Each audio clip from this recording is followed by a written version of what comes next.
Hello all, welcome back to our channel. ఇవాల్టి వీడియోలో ఎటువంటి పప్పులు నానబెట్టుకొని పిండి రుబ్బుకునే పని లేకుండా ఇన్స్టెంట్గా చేసుకునే ఒక హెల్దీ దోశ రెసిపీని చూద్దాం. ఆరోగ్యానికి ఎంతో మంచిదైన ఓట్స్తో ఈరోజు మనము చేసుకోబోతున్నాం. దీనికోసం ముందుగా ఒక మిక్సీ జార్లో 1 కప్పు ఓట్స్ని మెత్తగా గ్రైండ్ చేసుకోవాలి. ఈ విధంగా ఫైన్ పౌడర్ లాగా గ్రైండ్ చేసుకోవాలి. ఇప్పుడు దీన్ని ఒక బౌల్లోకి ట్రాన్స్ఫర్ చేసుకొని ఇందులో 1/3 కప్పు బొంబాయి రవ్వని యాడ్ చేసుకోవాలి. అలాగే 1/3 కప్పు బియ్య పిండిని వేసుకోవాలి. నెక్స్ట్ సన్నగా తురిమిన క్యారెట్ని 1/2 కప్పు, అలాగే సన్నగా తురిమిన ఉల్లిపాయ ముక్కల్ని, అలాగే పచ్చిమిర్చి ముక్కల్ని కూడా యాడ్ చేసుకోవాలి. నెక్స్ట్ ఇందులో ఒక 2 టేబుల్ స్పూన్స్ వరకు పెరుగుని కూడా యాడ్ చేసుకోవాలి. అలాగే సరిపడిన సాల్ట్ వేసుకోవాలి. తర్వాత ఒక 2 కప్పుల వరకు నీళ్ళని పోసుకొని మొత్తం కూడా కలిసేలాగా బాగా కలుపుకోవాలి. ఈ విధంగా పిండి మొత్తం కలిసేలాగా ఎక్కడ ఉండలు లేకుండా బాగా కలుపుకోవాలి.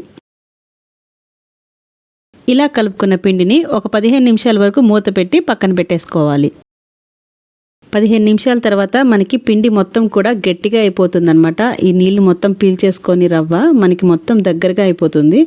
సో దీంట్లో సరిపడినంత నీళ్లు పోసుకొని పిండి కన్సిస్టెన్సీ అనేది జారుగా ఉండే విధంగా సరిపడినంత వాటర్ అయితే పోసుకొని ఈ విధంగా బాగా కలుపుకోవాలి. ఇక్కడ చూస్తున్నారు కదా, ఈ విధంగా వాటర్ లాగా ఉండాలన్నమాట పిండి కన్సిస్టెన్సీ అనేది.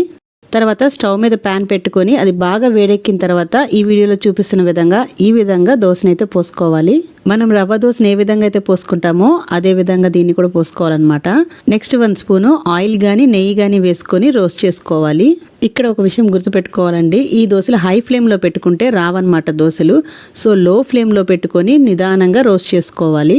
ఇక్కడ చూస్తున్నారు కదండి, లో ఫ్లేమ్లో పెట్టుకుంటే మాత్రమే ఈ విధంగా మనకి దోశ చక్కగా రోస్ట్ అవుతుంది. 2 వైపులా చక్కగా కాల్చుకొని తీసేసుకోవడమే. ఈ దోశలు వేడివేడిగా తీసుకుంటే బాగుంటుంది, చల్లారిపోతే కొద్దిగా మెత్తబడిపోతుంది. సో ఎప్పుడు రొటీన్గా కాకుండా డిఫరెంట్గా ఇలా ఆరోగ్యానికి ఎంతో మేలు చేసే ఓట్స్తో ఈ దోశని మీరు కూడా తప్పకుండా ట్రై చేసి చూడండి. ఈ వీడియో నచ్చినట్లయితే లైక్ చేయండి, షేర్ చేయండి, ఇంకా మీ అభిప్రాయాన్ని కామెంట్ చేయండి. అలాగే మన ఛానల్ని సబ్స్క్రైబ్ చేసుకోండి. మరో ఇంట్రెస్టింగ్ రెసిపీతో మళ్ళీ కలుసుకుందాం. Thank you for watching. Have a nice day.